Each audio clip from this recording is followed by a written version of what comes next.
Inspection के through study किया जाता है फर्स्ट। इंस्पेक्शन होता है कि देखना उसके जो है वो सिम्पटम्स पूछना या चेक करना कि इसको क्या इश्यू आ रहा है, उसको कहते हैं इंस्पेक्शन। फिर सेकंड तरीका है पल्पेशन, उसमें हम टच करके चेक करते हैं, उसको स्टडी करते हैं कि क्या इश्यू है या किसी भी बॉडी पार्ट को हम टच करके चेक करते हैं कि ये कैसे रिस्पॉन्स करता है उसके ऊपर, तो इसको कहते हैं पल्पेशन।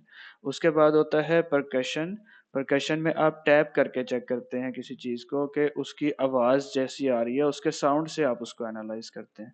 फिर होता है ऑस्कल्टेशन, इसमें हम स्टेथोस्कोप के थ्रू चेक करते हैं और इसमें हम चेक करेंगे कि आवाज़ जो है वो किस किस्म से आ रही है। जैसे हमने अगर दिल की धड़कन देखनी है, तो हम उसमें चेक करेंगे कि ये कितनी तेज़ धड़क रहा है दिल या कितनी स्लो धड़क रहा है। इस तरह से हम डिफरेंट एस्पेक्ट के थ्रू हम इसको चेक करते हैं।